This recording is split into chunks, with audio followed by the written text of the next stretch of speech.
Shalom Aleichem à tout le monde, Erev Tov, qu'on entende des bonnes nouvelles pour tout le monde.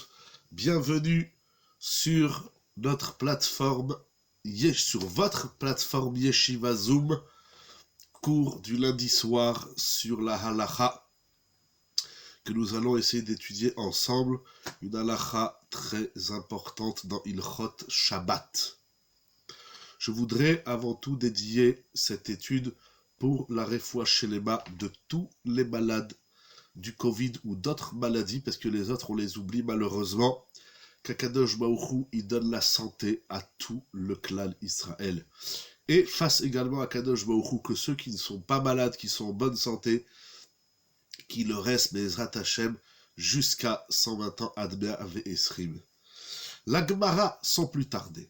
La Gemara, dans Masechet Psachim, Daf Kufhe Amud Aleph, dit la chose suivante.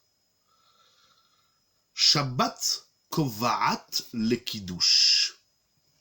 Le shiur de ce soir est inspiré, on va dire ainsi. Pardon si on peut couper les micros. Si on peut mettre aussi mon écran en grand, s'il te plaît, si tu arrives. Merci beaucoup, Todaraba. Voilà, comme ça, j'arrive mieux à calculer et voir ce que vous voyez. Donc, je disais que le shiur de ce soir est tiré du Sefer Halacha Brura de Rav David Yosef au Chelek Tet Zayin. Et nous allons voyager dans le Shulchan Aruch Orach Chaim Siman Resh Ayin Aleph. C'est important de connaître les références. Donc, la Gemara, au traité Psachim, nous dit Shabbat Kovaat le Kiddush. Qu'est-ce que ça veut dire? Rashi, sur place, et Rabbeinu Shmuel ben Meir, le Rashbam, explique que dès que Shabbat est rentré, on a l'obligation de réciter le Kiddush. Ça, on peut dire peut-être que nous le savions. Il y a effectivement une mitzvah d'après de nombreux rishonim, c'est une mitzvah de la Torah, c'est comme ça que le Shulchan Aruch, il stipule également dans la halacha, que la mitzvah du Kiddush, c'est une mitzvah de la Torah. Pour certains rishonim, comme le Sefer HaChinuch, nous l'apprenons du terme Zachor et Yom HaShabbat Lekadesho, comme il est dit dans les Aseret Adiberot de Yitro, Zachor et Yom HaShabbat Lekadesho. Zachor, on a l'habitude de traduire tu te souviendras, mais les rishonim se basent sur la Gemara qui dit que Zachor Bapé, En Zachor et la Bapé, ça veut dire que le terme souvenir, ce n'est pas que mental, c'est on va se rappeler dans notre esprit, mais c'est également verbal. Zachor et Yom HaShabbat Lekadesho, se souvenir, ça veut dire ici mentionner le Shabbat verbalement par la bouche. Donc c'est une mitzvah pour de nombreux rishonim de la Torah, mideoraita, de faire le kiddush à l'entrée du Shabbat. Mais Rashi et Rashbam, donc dans Masechet Psachim Daf Kufhe Amud Aleph, nous disent She'asur lit'am ad sheyekadesh. Incroyable. Il est interdit de manger et de boire avant de réciter le kiddush. Dès que Shabbat est rentré, on va voir des halachot plus précisément à partir de quand cet interdit commence. Donc il y a la mitzvah de la Torah de réciter le kiddush, et il y a un interdit de manger et de boire avant de réciter le kiddush. Ça, c'est la règle de base. On va voir des halachot, à partir de quand on n'a pas le droit de manger et de boire. On va rentrer un peu plus dans le détail, mais d'abord il faut comprendre cette halacha, qui d'ailleurs le Mishnah Brura note dans Siman, donc Resh Ayin Aleph, Seif Katan Yud Aleph, que l'interdiction de manger et de goûter quoi que ce soit avant le kiddush, c'est un issour midérabanan. Donc d'après la Torah, tu pourrais faire le kiddush à 23h, tu peux manger, tu fais le kiddush quand tu veux. Les chachamim ont dit non. Dès que Shabbat est rentré, tu n'as plus le droit de rien manger et de boire. Il faut d'abord réciter le kiddush. Pourquoi cette halacha? Le Rashbam explique Kodem kiddush kapde mishum kvod Shabbat. Incroyable. Cela s'inscrit dans les halachot du respect du Shabbat. Ce n'est pas respectueux pour Shabbat de manger de boire quoi que ce soit, un café, un thé, un gâteau, etc., des fruits, c'est pas le kavod Shabbat de manger, de consommer tout aliment ou toute boisson avant de réciter le kiddush. C'est pas kavod Shabbat. Shabbat est rentré, Shabbat est là, et puis au lieu de t'occuper du Shabbat, tu vas manger, tu vas boire. Ce n'est pas digne de respect. C'est incroyable cette halakha de kavod Shabbat. Vous savez, kavod Shabbat, le respect du Shabbat, on l'apprend du pasuk dans Isaïe Yeshaya qui a dit Vechibadto me'asot chafatsecha. Il y a une notion qui s'appelle kavod Shabbat. Il y a les 39 travaux de Shabbat interdits minatora, plus les dérivés, les toldot. Il y a les interdits midérabanan, comme Mouktsé par exemple, Troumid, dans certains cas, etc., etc. Et il y a des lois que Yeshaya Navi, il a inspiré Shabbat, notamment par Vechibadto, le Kavod Shabbat.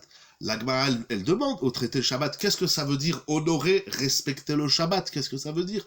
La Gemara, elle va dire, respecter le Shabbat, c'est avec des beaux vêtements, c'est avec des bons mets, de la bonne nourriture, des bons vins, etc. Mais il y a le Kavod Shabbat également, c'est un grand chidouche du Rashbam, comme ça écrit également le Ravia, le Hagat Maïmoniyot, et beaucoup de Rishonim que ramène ici Rav David Yosef, que c'est donc Kavod Shabbat. Ce n'est pas respectueux pour le Shabbat que dès que Shabbat y rentre, tu manges. Non, le Kavod Shabbat, c'est que dès que Shabbat y rentre, d'abord, tu récites le Kiddush.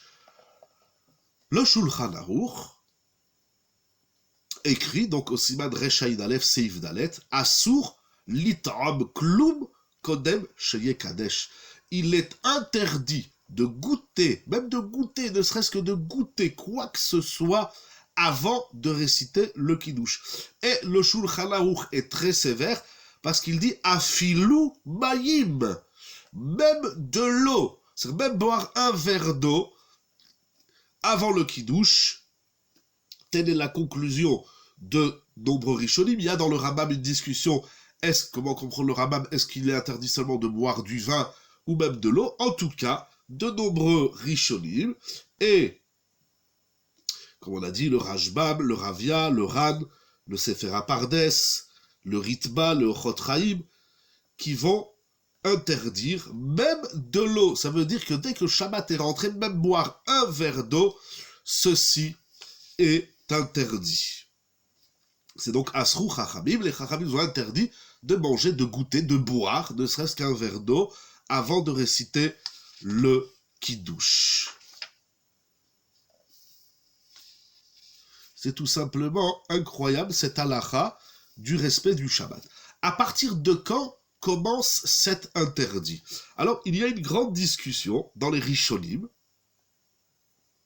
Est-ce que l'interdiction, c'est à partir de la sortie des étoiles, ce qu'on appelle Tzeta Kochavim, ou encore la tombée de la nuit? Parce que vous savez, par exemple, en simple, j'ai les horaires sous les yeux, en simple, par exemple, cette semaine, nous sommes Parashat Lech Lecha, 15 octobre. Donc, nous avons écrit Adlakat Nerot, 18h25. Donc, on va faire entrer Shabbat à 18h25. Le coucher du soleil, donc la Shkia, est à 18h47. Mais la tombée de la nuit, bon, je l'ai sur un autre tableau, peut-être qu'il est là. Donc, on a dit le 15 octobre. Vous allez voir pourquoi c'est important de rentrer dans tout ça. Donc, le 15 octobre, la tombée de la nuit, au moins des Géonim, c'est 18h59. Donc, vous voyez qu'entre le coucher du soleil et la tombée de la nuit, d'après les Géonim, nous avons 12 minutes. Donc, nous avons 18h, en vérité 18h25, on peut aller jusqu'à 18h29. On va dire 18h25 pour pas trop embrouiller, pour être clair, il faut être barour. Donc 18h25 à de la Nerot, mais il fait encore jour. Nous sommes à peu près une vingtaine de minutes avant le coucher du soleil. Ensuite 18h47 la Shkia, le coucher du soleil, et la nuit 18h59. Donc de nombreux... Toujours le même. Pardon, mesdames, messieurs, si vous pouvez couper les micros, excusez-moi, merci beaucoup, Toda Rabba. Donc, selon de nombreux Rishonim, l'interdiction de boire et de manger, ne serait-ce même que de l'eau, commencera qu'à 18h59 à partir de la tombée de la nuit. Maintenant, qu'en est-il de la shkia? C'est à partir du coucher du soleil. Est-ce qu'entre le coucher du soleil, c'est-à-dire, nous avons dit, entre 18h47, 18h47 et 18h59, est-ce qu'on a le droit de manger ou de boire? Si on a fait à la Katnerot, 20 minutes avant le coucher du soleil, donc on a 3 périodes. On a entre la Katnerot et le coucher du soleil, entre le coucher du soleil et la tombée de la nuit, et on a à partir de la tombée de la nuit. Donc ce qui est clair, c'est qu'à partir de Tset HaKochavim, à partir de la sortie des étoiles, de la tombée de la nuit, donc il est important de se connaître, bien évidemment, l'horaire de la tombée de la nuit. Donc pour de nombreux Rishonim, l'interdiction commence à Tset HaKochavim. Cependant, et c'est la conclusion de Rav David Yosef, de nombreux Acharonim, c'est-à-dire de nombreux décisionnaires, ont fixé la halakha qu'on n'a pas le droit de manger et de boire à partir du coucher du soleil. Donc ça veut dire déjà, à 18h47, il sera interdit de manger et de boire. C'est la conclusion du Shulchan Aruch Harav, du Chayei Adam, du Mishnah Bura, du Ben Ishraï, du Maharsham. C'est donc la conclusion des poskim à partir du coucher du soleil. Il sera donc interdit de manger et de boire même de l'eau. Cependant, si une personne a vraiment très soif, ça peut arriver en été, ou ça peut arriver pour X, Y raison, une personne, il est tsamé beyoter lishtiyat baim. Il a très très soif. On ne parle pas d'une personne qui se sent mal. Chas v'shalom, une personne qui se sent mal, elle fait un malaise. Ça, il n'y a pas de discussion. On ne va pas attendre qu'on fait le kidouche, qu'on chante Shalom Aleichem, et Shetraïl, et Mizmor les David. Celui qui se sent mal, il mange, il boit. Sur ça, on ne discute pas. Mais une personne qui a très très soif, alors il peut user de kula, donc de permission, de permissivité, pour boire entre le coucher du soleil et la tombée de la nuit. Dans certains cas, nous allons voir que même cela est interdit. Donc, ça veut dire comme ça. Tout le monde va bien, Baruch Hashem. Donc, à partir de la Shkia, à partir du coucher du soleil, encore une fois, cette semaine, Parashat Lech Lecha, 5782, c'est donc à partir de 18h47, il sera interdit de manger de boire. Donc chaque semaine, il y a des gens qui font de la catérote, après ils prennent un café, un thé, ou on grignote un petit peu dans la cuisine. Arrivé le coucher du soleil, la shkia, il est interdit de manger et de boire, ne serait-ce même que, vous l'avez compris, de l'eau. Cependant, une personne qui a très soif, elle aura le droit de boire entre le coucher du soleil et la tombée de la nuit, c'est-à-dire, dans notre exemple, entre 18h47 et 18h59. Bien évidemment, soyons très clairs, tout cela est dit si on n'a pas encore fait le kidouche. Mais si on a fait le kidouche, il n'y a pas de raison d'attendre la tombée de la nuit, en simple, je dis la halakha claire, on n'a pas de raison d'attendre la tombée de la nuit. Si on veut faire entrer Shabbat plus tôt, et donc faire le kidouche plus tôt, on peut faire entrer Shabbat à partir du plag Hamidra. Donc ça, c'est pas écrit en tout cas dans les horaires de la yeshiva, mais à partir du plag. Alors ça, je vais le dire parce que c'est une ségoula, notamment que Rav Steinman disait beaucoup, vantait beaucoup, et beaucoup de rabbanim disaient que c'est bien de faire entrer Shabbat très tôt. Alors c'est vrai que c'est l'hiver. On a dit nous sommes le 15 octobre. Donc cette semaine, celui qui veut faire entrer Shabbat, le plus tôt qu'on peut faire entrer Shabbat, c'est à partir de 17h50. Donc si vous avez fait rentrer Shabbat, vous avez allumé les Nerot à 17h50, d'après le plag de Rav Yitzhak Yosef dans Yalkut Yosef. Donc à partir de 10h50, 17h50, si vous avez fait le kidouche, il n'y a pas de problème, vous pouvez manger, vous pouvez boire. Mais dès que Shabbat est rentré, donc au moins, ça veut dire à partir de la tombée de la nuit, c'est sûr que c'est assourd de manger et de boire, on n'a qu'à faire kidouche. Et si on fait kidouche un peu plus tard, le temps de rentrer de la choule, etc., ou d'attendre les invités, que tout le monde se met en place, on n'a pas le droit de boire un verre d'eau à partir du coucher du soleil, donc 18h47. Une personne qui a très soif, il a la gorge sèche et il n'arrive pas, ça lui insupporte, il aura le droit de boire entre 18h47 et 18h59, c'est-à-dire entre le coucher du soleil et la sortie des étoiles, la tombée de la nuit des Géolim. Voilà, j'essaye, je répète un peu parce qu'il faut être clair dans toutes ces halachot. Bien évidemment, la notion des zmanim, du temps, dans la Torah, c'est une grande notion, c'est le début de la Torah, c'est le Bereshit qui nous apprend le temps. Voyons une autre halakha, toujours dans ce sujet. Ah, très bien. Donc ça, on a dit, très bien. Si on a reçu Shabbat, si on a fait rentrer Shabbat avant le coucher du soleil, c'est ce qui est bien souvent le cas en été. En été, bon, on fait rentrer toujours Shabbat avant le coucher du soleil, mais en hiver, on fait rentrer 20 minutes, 18 minutes, on est déjà dans Tosefet Shabbat ou dans les Shittot du Yereim ou d'autres Rishonim, mais en été, on fait rentrer Shabbat. Nous, par exemple, à la Yeshiva, on fait rentrer Shabbat à 20h tout l'été. C'est le plag maximum, c'est 19h59, 20h. Donc on a fait tout l'été 20h. Mais le coucher du soleil, il va être à 21h15, 21h30. Pourquoi a-t-on le droit d'augmenter le temps du Shabbat? C'est une très grande question. Je vais revenir tout de suite sur votre question.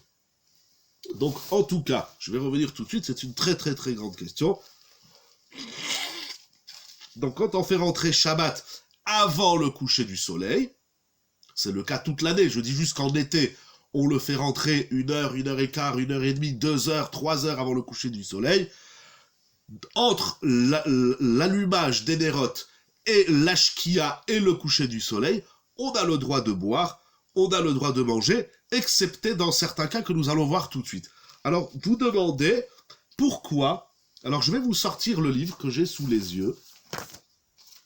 Et c'est très intéressant votre question, parce que nous avons étudié cela au Kollel, durant le mois de Elul, qui s'appelle, alors ce Sefer, il est extraordinaire, parce qu'il s'appelle Tosefet Shabbat, je vais vous le montrer, bien sûr, c'est un livre en hébreu, je ne sais pas si vous voyez à l'endroit ou à l'envers, bon, Zelo Béchané, en tout cas, ici, le Sefer Tosefet Shabbat de Rav Chaim Meir Charter, un livre exceptionnel sur la mitzvah de Tosefet Shabbat.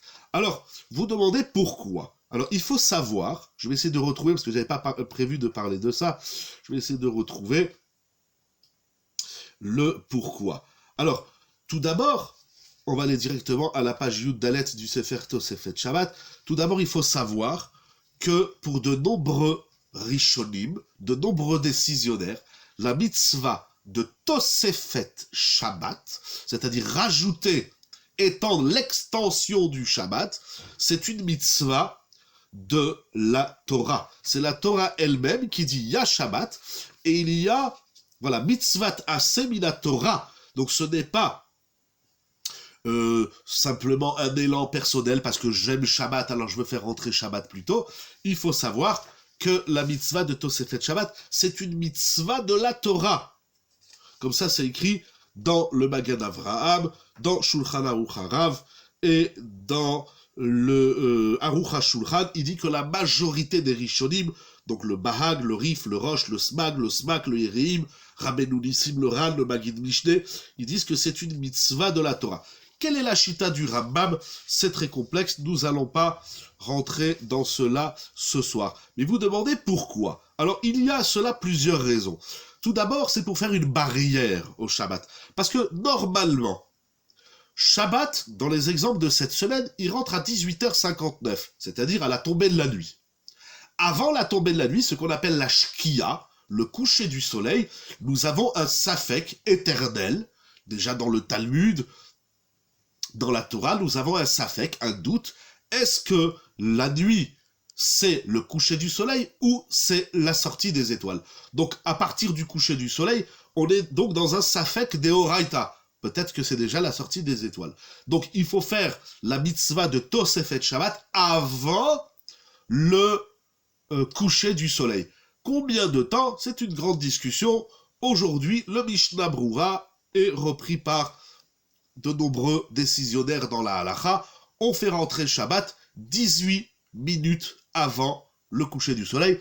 Tantôt on arrondit, vous avez vu que cette semaine, moi j'ai écrit 18h25, parce que j'ai arrondi, parce que les 28 et les 29, surtout que tout le monde n'a pas la même montre, entre une montre et l'autre, il peut y avoir 5 minutes d'écart. Donc j'ai décidé de faire rentrer Shabbat à 18h25. Donc la première raison, c'est pour faire une barrière au Shabbat. Parce que si on allait jusqu'à la Shkia, si on dit aux gens, vous, Shabbat rentre à 18h47, c'est sûr et certain, nombre de gens vont glisser et vont voir leur monde dire « Il est 49 !» J'ai éteint la cigarette à 49, j'ai branché la plata à 49, etc., etc. Alors, pour que ça soit... Donc, la Torah elle-même nous dit, faites rentrer Shabbat avant l'heure, afin de ne pas glisser. D'ailleurs, j'avais fait un chiour, il faut le retrouver il n'y a pas très longtemps, vous pouvez le retrouver sur YouTube, qui s'appelle Tosefet Shabbat, si je ne me trompe pas. Ça, c'est une première explication, basée sur l'enseignement, d'ailleurs, de Rabbi Shimon Bar Yochai, rapporté dans Rashi, dans Bereshit, chapitre 2, verset 2, regardez, Rashi ramène l'enseignement de Rabbi Shimon Bar Yochai. La deuxième raison, basée sur l'enseignement du Rambam au Perek Lamed Alachabet de Ilchot Shabbat, c'est pour montrer notre chérissement, notre affection, notre amour envers Akadosh Baruch Hu, qui nous a demandé de faire rentrer Shabbat et que nous aimons ses commandements. C'est-à-dire, en vérité, celui qui attend la dernière minute pour faire rentrer Shabbat ou pour toute autre mitzvah, ça prouve bien que pour lui, la mitzvah est un poids, que pour lui, la mitzvah est un boulet de canon. Je donne un exemple. Vous allez à un mariage, Bezrat Hashem, ou à une bar mitzvah, ou à une brit mila. Alors on vous dit, le mariage commence à 14h. Mais il y a des gens qui arrivent déjà à 13h, ils sont là. Ils veulent être les premiers, ils veulent arriver avant que la Kala elle arrive. On est invité à une soirée ou à une bar mitzvah, etc. On arrive bien avant. Vous voyagez. On aime tellement voyager qu'on n'arrive pas à l'aéroport une demi-heure avant le vol, même si cela est largement suffisant sur certains vols, bien évidemment. Mais on arrive 2 heures, 3 heures avant. On est tellement dans l'élan et le désir de voyager qu'on n'a pas peur d'arriver très longtemps. On se promène dans l'aéroport, etc. Eh bien, pourquoi il doit-il en être différent concernant les mitzvot? La tfila, le matin, chez nous, elle commence à 7h. Alors, c'est intéressant. Il y a celui qui arrive à 6h30. Bien sûr, il y a Rav Mergui avec ses chavrutot qui sont là depuis 6h, 6h15 pour étudier le Daf Yomi.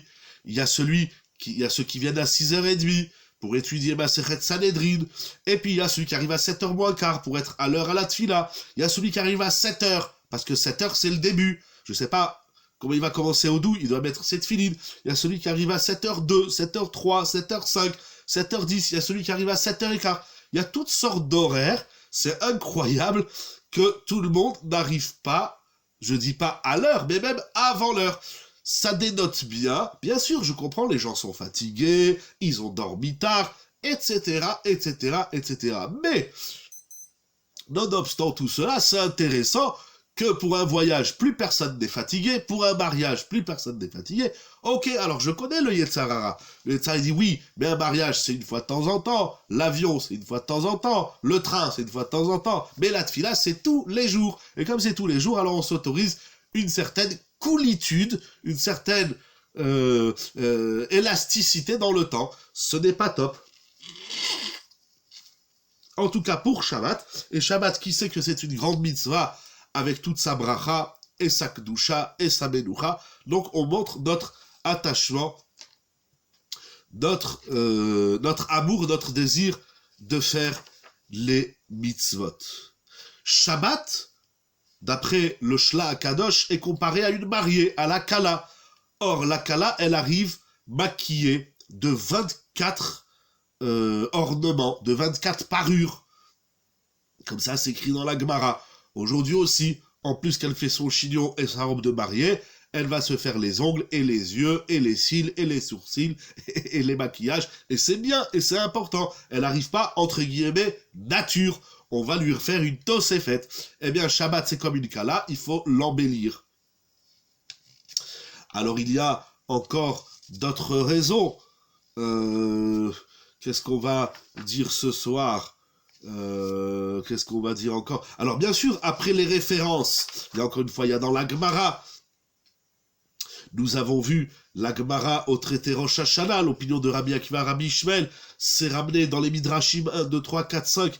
Il y a 5 Midrashim, plus il ramène ici, donc le Rav Scherter, je vais vous dire au moins le nombre, il ramène 25 références dans les poskim, dans les Acharonim, d'où on apprend Tosefet Shabbat. Donc voilà, c'est même pas un aperçu du Sefer, il y a Baruch Hashem, il y a plus de 500, 600 pages sur cette grande mitzvah de Tosefet Shabbat. Il faut connaître ses dinim, et ses halachot. Donc je disais que d'après la halacha, d'après le Shulchan Aruch, on peut accueillir Shabbat, faire rentrer Shabbat, déclarer que c'est Shabbat, à partir du plag Hamidcha. Donc il faut avoir, vous avez aujourd'hui des applications sur smartphone qui vous disent tous les horaires, donc vous regardez. Alors encore une fois, cette semaine, on a dit que c'était 17h50 si je ne me trompe pas, voilà, vendredi 15 octobre, le plag c'est 17h50. Donc vous avez le droit, mais attention, dès que vous avez déclaré à 17h50, c'est Shabbat, après on peut plus fumer la cigarette, prendre la voiture, allumer la lumière, et ça n'implique que soi. C'est-à-dire que c'est pas parce que moi, j'ai envie de faire rentrer Shabbat plus tôt, que ça implique systématiquement mon mari, ma femme, mes enfants ou quiconque. C'est personnel. Donc, avant le coucher du soleil, dès qu'on a fait rentrer Shabbat, jusqu'au coucher du soleil, a priori, jusqu'au coucher du soleil, on aura le droit de manger, de boire. Donc avant la shkia, il n'y a pas de problème qui se pose. Encore une fois, avant le coucher du soleil, même si on a fait rentrer Shabbat, on a le droit de manger, de boire. Donc par exemple, vous avez allumé vos nérotes à 18h25 cette semaine, vous avez jusqu'à 18h49 si vous voulez boire un verre d'eau, si vous voulez boire un café, si vous voulez manger un gâteau, si vous voulez manger un fruit. À partir du coucher du soleil, 18h, donc 47, ça me rentre pas dans la tête. À partir de 18h47, c'est le coucher du soleil. Stop, on arrête ce qu'on mange et ce qu'on boit. Surtout qu'il n'est pas conseillé, comme c'est écrit par ailleurs dans le Shulchan Aruch, il n'est pas conseillé de manger beaucoup, parce que sinon il faut arriver au repas de Shabbat avec le désir de manger. Ça fait partie du Ta'anouk Shabbat. En plus du Kavod Shabbat, on a le Oneg Shabbat. Mais des fois, on veut prendre un café, on se sent un peu patraque, on se sent un peu fatigué, alors on veut prendre un café ou un thé. Donc jusqu'au coucher du soleil, depuis le moment où on allumait les nérotes, jusqu'au coucher du soleil, on l'ashkia, on aura le droit de manger ou de boire pour les Sfaradim. Pour les Ashkenazim, c'est quelque peu différent, mais comme j'ai, je pense, en face de moi, majoritairement, je ne sais même pas s'il y a un Ashkenaz parmi nous, dans les shurim du lundi soir, s'il y a un Ashkenaz, je lui dirai c'est quoi la halakha pour les Ashkenazim. Alors attention, dans toute cette halakha, il y a quelque chose d'important à savoir. Tout ce qu'on a dit, qu'on a le droit de manger et de boire, entre la hadlakat nerot et le coucher du soleil, c'est seulement si on n'a pas accueilli Shabbat en communauté. Donc je vais vous donner un exemple. Prenez un papier, on va prendre un exemple. En été, nous à la Yeshiva, on fait rentrer Shabbat à 20h. Donc d'ailleurs, je vais moi aussi le noter, sinon je vais m'embrouiller. Je vais le noter, il faut que je trouve un petit bout de papier. J'étudie avec vous, moi j'ai pas de problème, j'étudie avec vous. Donc on va dire 20h, coucher du soleil, shkia. Ok, vous me suivez? Très bien. Non, pardon, qu'est-ce que je raconte? 20h, allumage des nérotes. On va écrire nérotes, excusez-moi. Allumage des nérotes, 20h. Mais voilà que le coucher du soleil, en été, à Nice en tout cas, il peut être à 21h15. Donc on va écrire 20h, une flèche, 21... Non, c'est pas beau. On va recommencer. On va écrire 20h, nérotes. Après, je vais vous montrer mon petit tableau. 20h nérotes. Une flèche, 21h15. On a dit shkia, donc coucher, pas des enfants, mais du soleil. 21h. Et on va dire 22h, à peu près, c'est un exemple. On va dire 22h, c'est la nuit. Vous me suivez? Je sais pas si vous allez bien voir, surtout que c'est en rose. Donc en haut, nous avons 20h, l'allumage des nérotes. 21h15, le coucher du soleil, et 22h, c'est la nuit. Donc, entre l'allumage des nérotes et le coucher du soleil, on a le droit de manger et de boire. Pas trop, encore une fois, pour arriver au repas de Shabbat, pour arriver avec envie de manger. à partir de 21h15, c'est le coucher du soleil, il faut s'arrêter de manger et de boire, comme on l'a déjà dit, ne serait-ce que de l'eau. Excepté une personne qui se sent un peu mal, qui a vraiment besoin, elle a vraiment très très soif, elle aura le droit de boire jusqu'à la tombée de la nuit, jusqu'à 22h. Mais attention, les décisionnaires nous disent, attention, si entre 20h et 21h15, il y a eu la réception du Shabbat, j'écris en même temps, hein, réception, donc Kabbalat Shabbat, du Shabbat, par le Tzibour, par la communauté, hein, entre 20h, vous me suivez? Si entre 20h et 21h15, le Tzibour a reçu Shabbat, alors il est interdit de manger et de boire, même si, un exemple, si le Tzibour, il fait rentrer Shabbat, on va dire à 20h30. Voilà, on va dire comme ça. La communauté fait rentrer Shabbat à 20h30. Donc même si on est 3/4 d'heure avant le coucher du soleil, à partir de la réception du Shabbat en communauté Betsibour, il sera interdit de manger et de boire. Et là, on est très sévère. Même celui qui a très soif, il n'a pas le droit de manger. Dès que le Tzibour, dès que la communauté a reçu Shabbat, c'est Shabbat et on ne peut plus rien manger ni boire, même si dans mon exemple, vous avez vu, nous sommes 45 minutes après, nous avons encore 45 minutes entre la réception du Shabbat par le Tzibour et le coucher du soleil. Alors, un exemple très concret, vous avez fini l'Arvit, par exemple, vous êtes Shaliar Tzibour, vous avez fini l'Arvit, vous avez fini, Baruch Hashem, tout va bien, ne nous inquiétons pas.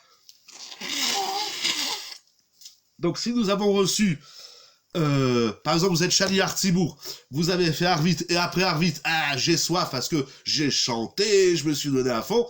Dès que le Tzibour, ça veut dire après Arvit en communauté, il est strictement interdit de manger et de boire, même de l'eau, dès que le Tzibour a fait mon Shabbat. Donc vous avez vu qu'il y a plusieurs paramètres. Si on est seul, s'il n'y a pas de communauté, ça peut arriver en été, ou quelqu'un qui voyage, il se retrouve sans pas de communauté, il aura le droit de manger et de boire jusqu'au coucher du soleil, ou si le Tzibour il fait rentrer Shabbat après le coucher du soleil, mais si la communauté a fait rentrer Shabbat avant le coucher du soleil, dès qu'il y a eu Kabbalat Shabbat par le Tzibour, il sera donc interdit de manger et de boire, ne serait-ce que de l'eau.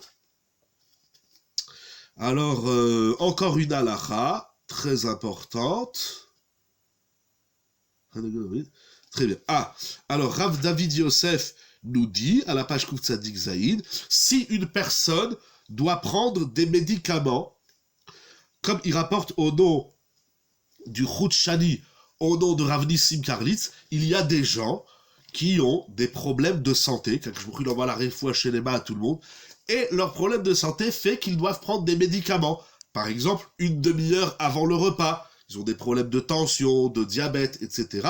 Quel que soit le problème de santé, ils sont obligés de consommer de prendre donc un médicament une demi-heure ou une heure avant le repas. Donc il sait que jusqu'à que monsieur, madame, tout le monde va rentrer, on va faire le kidouche, il sait qu'il y en a pour une heure, mais Shabbat est déjà rentré, lui, il est obligé de prendre son médicament. Donc prendre le médicament en lui-même, ici, dans ce cas-là, ce n'est pas un problème. Vous savez, il y a toutes les lois de Shabbat, des lois sur les médicaments et sur la refoua. Qu'est-ce qu'on peut faire Shabbat? Ce qui est lié à la santé, dans quel cas on peut prendre un médicament, dans quel cas on peut pas prendre un médicament, etc. Donc dans les cas que j'ai dit, c'est des gens qui ont le droit et le devoir de prendre leurs médicaments, mais voilà que cette personne a besoin d'un verre d'eau. Il y a des gens qui n'arrivent pas à avaler leur cachet, leur comprimé, sans verre d'eau. D'ailleurs, je vais vous dire, l'echaim besorotovot. Donc, cette personne qui doit prendre son médicament, son comprimé, avant le kidouche, et parce qu'elle n'a pas la possibilité de faire kidouche tout de suite, pour X raisons, elle aura le droit, bien évidemment, de prendre son médicament, et elle aura le droit également de prendre un verre d'eau, même si on est avant le kidouche, de prendre un verre d'eau pour consommer son médicament, si ça lui est difficile, voire impossible, d'attendre jusqu'au kidouche. Alors, une question, nous allons traiter d'une dernière question. Enfin, il y a encore 2 points, il y a plus que ça, mais au moins encore 2 points que nous allons voir ce soir. Premier point, a-t-on le droit de donner à manger aux enfants avant le kidouche? Il y a des gens qui... Alors bien sûr, s'il a 1 an, 2 ans, on ne se pose pas la question. Mais on parle d'un enfant qui a 6 ans, 7 ans, 8 ans, 9 ans, 10 ans, 11 ans, 12 ans. Pour une fille, 13 ans pour un garçon. Donc on est 1 an, 2 ans, 3 ans avant la bar mitzvah. Et voilà que le gamin, la gamine, mon fils, ma fille veulent boire un verre d'eau. Ou veulent manger un bonbon avant le kidouche. A-t-on le droit de donner à manger? Encore une fois, si les enfants sont trop petits, la question ne se pose même pas, parce qu'ils n'ont aucune conscience de qu'est-ce que c'est que le kidouche, même si on les laisse participer autant qu'ils peuvent. Mais s'ils sont fatigués, il faut les laisser dormir. Il ne faut pas faire de pression sur la Torah et sur les mitzvot. Donc, alors, pourquoi cette question? Donc, on va dire, on parle d'un enfant qui a 9 ans. À partir de 6 ans, en vérité, de 6 ans jusqu'à la bat mitzvah, ou de 6 ans jusqu'à la bar mitzvah.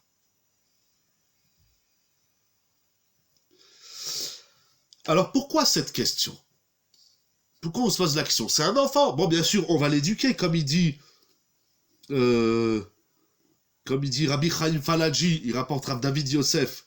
C'est sûr qu'il faut habituer les enfants de ne rien manger avant le kidouche. C'est bien, c'est du chinour. On va lui apprendre le kavod Shabbat. On n'est pas des sauvages, on arrive, on mange, on dit attends, on s'assoit, on chante l'irvot Shabbat. On fait le kidouche l'irvot Shabbat. C'est sûr qu'il y a une notion de chinour. Mais jusqu'où il faut pousser cette notion de chinour, d'éducation des enfants dans le kidouche? Alors pourquoi cette question? Parce qu'il y a une très grande sugia, un très grand sujet au traité Yebamot. On va faire simple, parce que c'est pas le sujet principal de ce soir, et on va dire la conclusion du Shulchan Aruch dans Siman Shin Mem Gimel. Le Shulchan Aruch stipule Asur le'achil katan beyadayim afilu dvarim asurim miderabanan.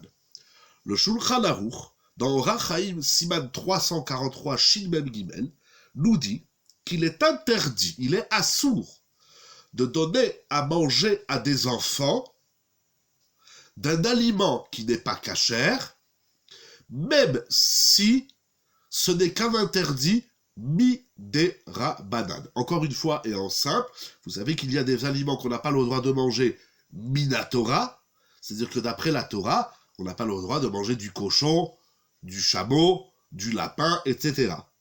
On n'a pas le droit non plus de consommer du lait et de la viande d'animal, non pas de volaille. D'après la Torah stricte, encore une fois, on n'a pas le droit de manger un produit lacté, fromage, lait, yaourt, qui a été cuit avec de la viande animale, du bœuf, de l'agneau, du veau, de la vache, etc. Ça, c'est Asur Minatora. Encore une fois, on ne peut pas manger du cochon, c'est un interdit Minatora. On n'a pas le droit de manger les petites bêtes qui se trouvent dans les salades. C'est pas de la religion, comme malheureusement beaucoup pensent qu'on fait là, on cherche la petite bête. Oui, c'est ça la cache-route.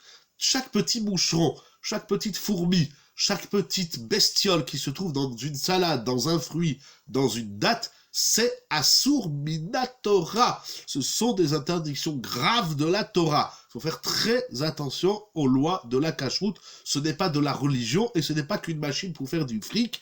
La cache-route, il y a tellement de mitzvot, on en avait parlé aussi, on avait fait aussi un shiur sur les lois de la cache-route. Donc, ça c'est ce qui est Asur Minatora.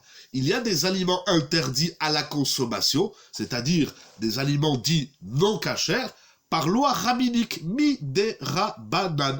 Alors, donnez-moi un exemple, si vous avez, d'un aliment que la Torah a permis, mais les chachamim ont dit il ne faut pas le consommer.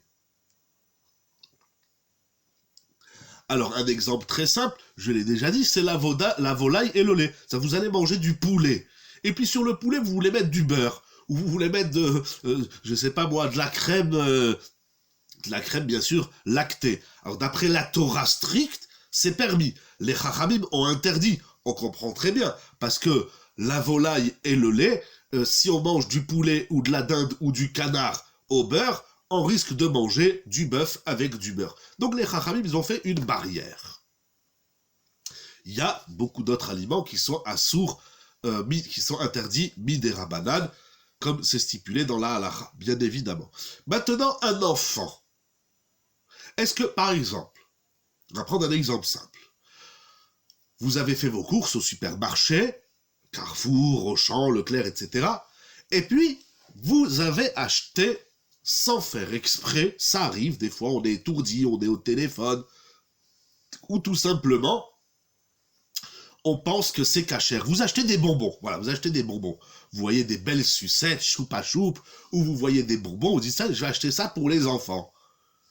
Et puis quand vous arrivez à la maison, vous voyez que les bonbons, ils sont pas cachères. Il y a de la gélatine, ou de porc, ou tout autre produit qui se trouve dans les bonbons, dans les sucettes, ou dans n'importe quel produit, les biscuits, les gâteaux, ou même toute autre boîte de conserve qu'il peut y avoir dans les supermarchés. Il faut faire attention. C'est Asur Minatora, et certains produits sont interdits Midera Banane. Donc maintenant, vous avez acheté par mégarde un aliment pas cachère. Est-ce que j'ai le droit de le donner à mon fils de 9 ans? Je lui dis, écoute, papa, il mange pas, parce que la Torah, elle m'a dit, tu manges pas, c'est pas cachère. Mais toi, tu n'es pas encore tenu des mitzvot.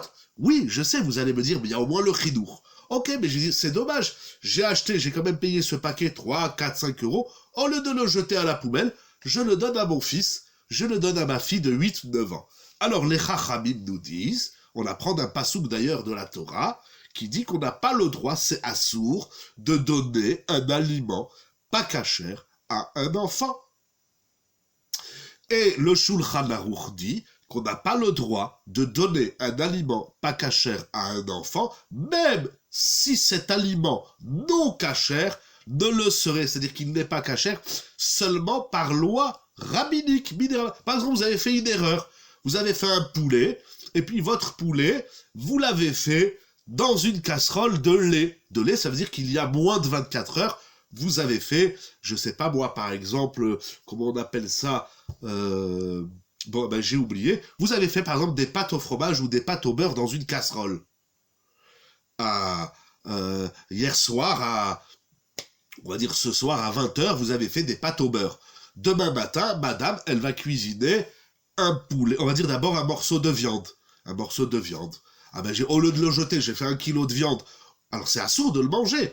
C'est-à-dire, si j'ai fait cuire un aliment de viande dans une casserole qui a absorbé du lait il y a moins de 24 heures, je n'ai pas le droit de consommer cet aliment de viande. Je dois le jeter à la poubelle. Alors, au lieu de le jeter à la poubelle, je me dis, autant le donner aux enfants. Ok, moi, je ne vais pas le manger, c'est assourd, mais autant je vais le donner à mes enfants. Assourd, on n'a pas le droit, ou bien par mégarde, ça arrive lorsqu'on est en vacances, vous avez pris une casserole d'un non-juif. Et vous savez que le goy, le non-juif, dans cette casserole, il a fait cuire du cochon. Il s'est fait son steak de cochon. Ou tout autre aliment non cachère. Maintenant, par erreur, je fais du riz dans une casserole dans lequel le goy, il y a moins de 24 heures, il a fait un aliment pas cachère. Ce riz, il devient pas cachère. Je dois jeter mon kilo de riz à la poubelle. Que ça soit bien clair. Il y a eu une préparation culinaire dans un ustensile non cachère, ça veut dire une préparation non cachère dans un ustensile, l'ustensile devient non cachère. Il a absorbé les côtelettes de porc. On le comprend très bien. Maintenant, dans les 24 heures, après la cuisson des côtelettes de porc dans cette poêle, dans cette casserole, durant 24 heures, ce que mon ustensile rejette, ça s'appelle l'otentab lishvach, c'est-à-dire que le goût, il n'est pas désagréable. Donc si j'ai fait des pâtes dans une casserole où il y a moins de 24 heures, où il y a eu un aliment non cachère, je prends les pâtes, je les jette à la poubelle.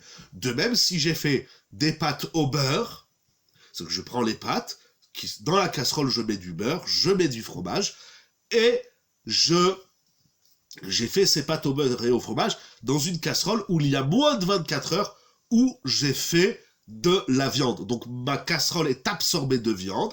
On est dans les 24 heures où elle a absorbé de la viande. Les pâtes au beurre que j'ai fait ou au fromage que j'ai fait dans cette casserole, je dois les virer. Je dois les jeter à la poubelle. C'est des choses qui arrivent. Je parle bien de pâtes au beurre que j'ai faites dans un ustensile de viande dans les 24 heures où j'ai fait de la viande. Très bien.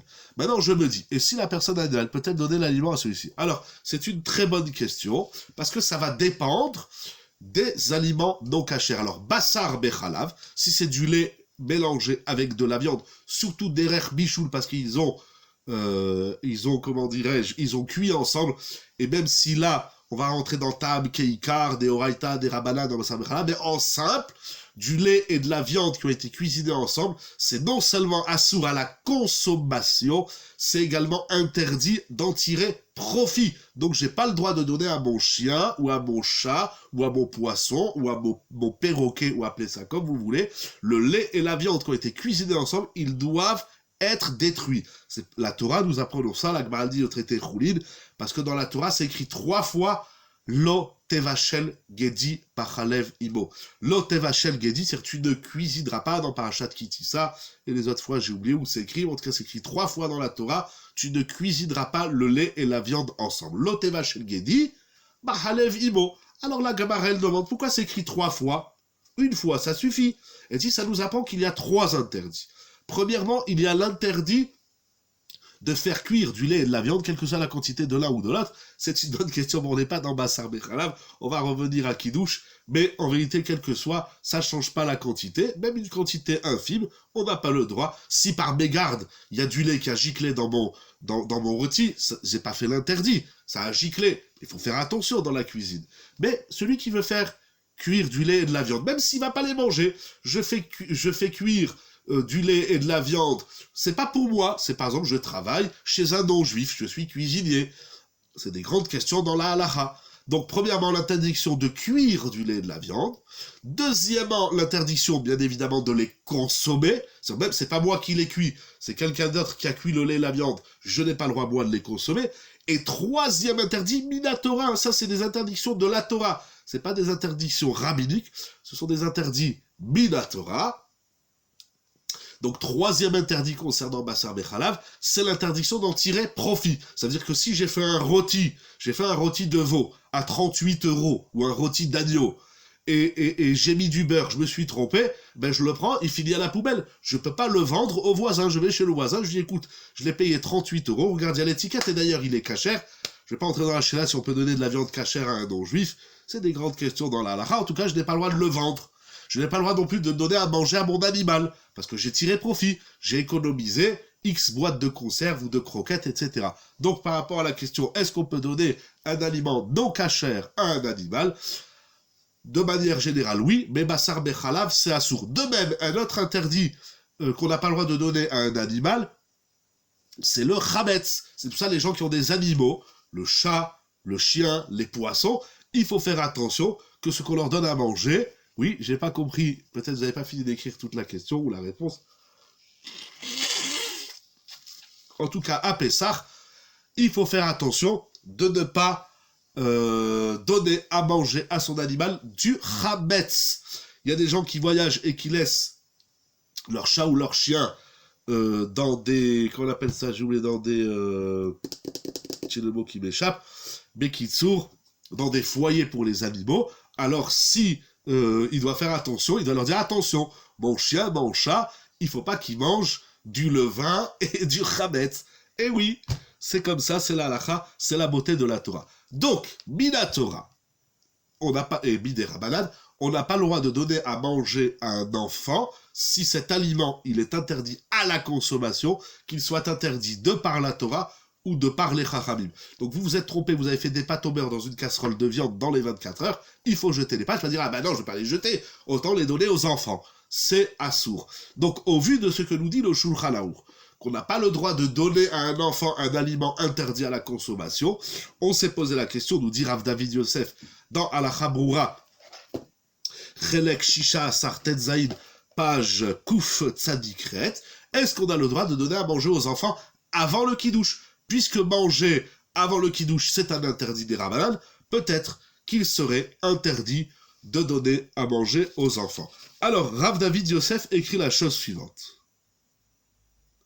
Il y a une association, ce qu'on appelle un tsirouf, on va terminer sur ça, il y a une association de raisons pour dire qu'on a le droit de donner à manger aux enfants avant le kidouche de la nuit, s'il y a une nécessité. Si les enfants, ils ont faim, on voit que le père, il tarde, eh ben, on peut commencer à donner à manger aux enfants, même s'ils ont 6 ans, 7 ans, 8 ans, et après, ils écouteront le kidouche du papa. Pourquoi ici, il n'y a pas la règle qui dit qu'on n'a pas le droit de donner à manger à un enfant un aliment qui est interdit?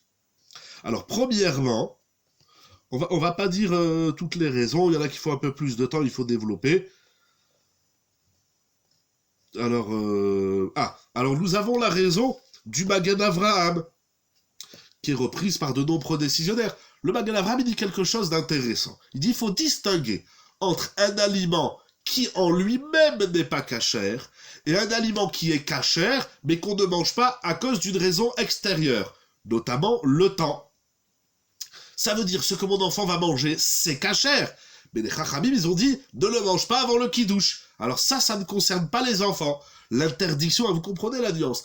Il nous dit le Magen Avraham, l'interdiction de donner à manger un aliment pas cachère aux enfants, c'est si l'aliment en lui-même, il n'est pas cachère. Mais si l'aliment, il est cachère, mais pour une autre raison, qui s'appelle ici notamment le kidouche, on a interdit de le manger, ce n'est pas intégré, c'est comme donner à manger à un enfant un jour de jeûne, exactement. D'ailleurs, je crois qu'il le dit, c'est comme donner à manger aux enfants le jour de Kippour, il le dit, je crois qu'il ramène au nom, bon, il parle de ça, il ramène au nom des poskim, les enfants, on a le droit de leur donner à manger à Kippour. Vous, ce que vous dites, c'est extrêmement juste. C'est-à-dire, on va pas dire, ah non, Kippour, c'est assourd de manger, je donne pas à manger aux enfants. Non, un enfant, il mange à Kippour, parce que l'aliment lui-même, il est cachère. D'ailleurs, on avait dit une fois, c'est ça, Rav Yosef rapporte au nom des poskim, que c'est ça la différence entre un aliment pas cachère et un aliment cachère pendant un jour de jeûne. Par exemple, quelqu'un qui mange du cochon, il va pas dire chez Akoli Abid Baro, même s'il le mange pour des raisons de santé. Parce que le cochon, c'est pas cachère. Mais celui qui mange à Kippour, une personne qui mange à Kippour, ou à Tisha B'Av, qu'elle a le devoir de manger, là, il va dire la bracha, parce que l'aliment en lui-même, il est cachère. Alors, cette coup-là, cette permission de donner à manger aux enfants avant le kidouche, et si on n'a pas fait l'Havdalah, ouh là là. La semaine dernière, j'ai parlé un peu de la Havdalah. Il faut réécouter le shiur de la semaine dernière. Mais on a dit que la Havdalah, Meikar a dit on a le droit de boire de l'eau. D'après le Shulchan Aruch, on a le droit de boire de l'eau. D'après la Kabbalah, et Rav Ovadia Yosef, alav shalom, il dit que a priori, il faut essayer de s'abstenir même de boire de l'eau.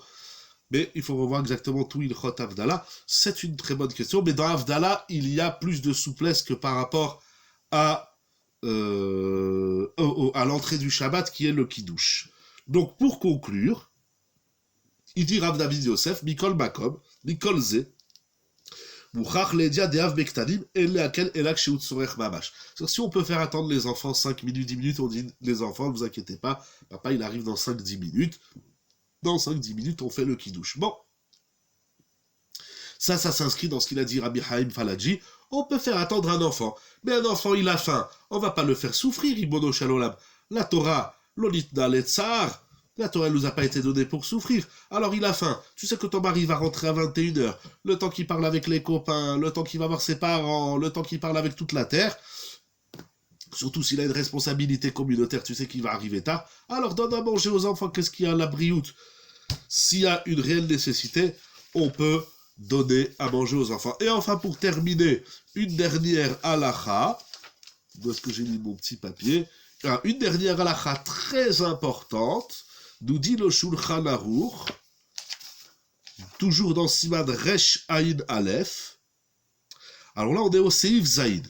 Oh, si maintenant une personne a mangé ou bu, donc on a dit que c'est assour. Vous vous rappelez, les zmanim, le temps, etc. Maintenant, il se pose la question, celui qui a mangé, est-ce qu'il peut faire kidouche ou il doit attendre demain matin?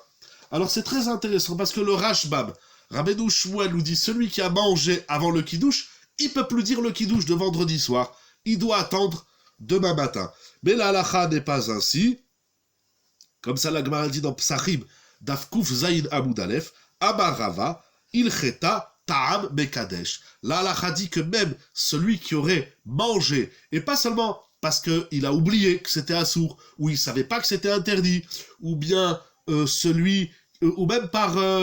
il sait que c'est assour, mais là il s'en fout, il craque, là il voit un bon truc, une olive ou un anchois.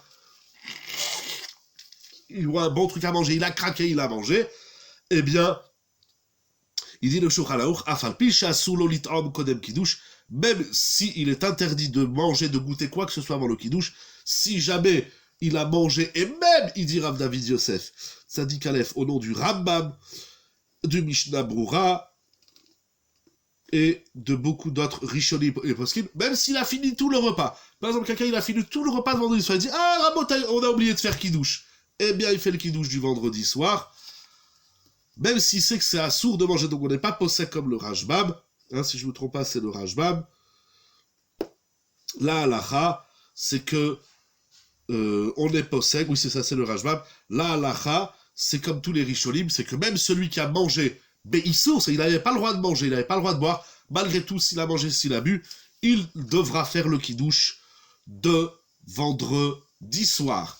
Voilà, Moraï et Rabotai, très chers amis, qu'Akadosh Baruch Hu vous déverse des cascades de brachot que le Shabbat amène pour tout le monde, la joie, la santé, le bonheur, le sourire, la parnassa, le shalom bayit, les enfants, banim les banim, oskim batere ou mitzvot, la refoua shelema, la briout, la geoula, la tchouva, qu'Akadosh Baruch Hu, il vous comble, qu'Akadosh Baruch Hu, il vous bénisse et il déverse sur vous, sur tout le clan Israël des brachot, ad benidai, que Akadosh Baruch Hu, il nous fasse goûter de tous les délices qu'il a à nous offrir, notamment à travers le Shabbat, parce que le Shabbat, c'est Vaïvarech, Vaïkadosh Oto, que il a béni le Shabbat, donc Yehi Ratson, que le Kiddush que nous récitons le vendredi soir, ça ne soit pas qu'une récitation en l'air, comme ça, voilà, on a récité le Kiddush, on comprend même pas qu'est-ce qui est écrit, qu'on comprenne, qu'on s'investisse, et que à travers le Kiddush que nous récitons le vendredi soir, nous puissions, Bezrat Hashem, goûter à toutes les brachot d'Akadosh Baruch Hu, là nous, ou le Chol Israël, amen, qu'on n'entende que des bonnes nouvelles pour tout Israël, Bezrat Hashem, Bekarov. Merci beaucoup, Rabbi Nathan et toute l'équipe de Yeshiva Zoom, et je vous dis, Bezrat Hashem, à très bientôt. Merci beaucoup, et Kol Touv.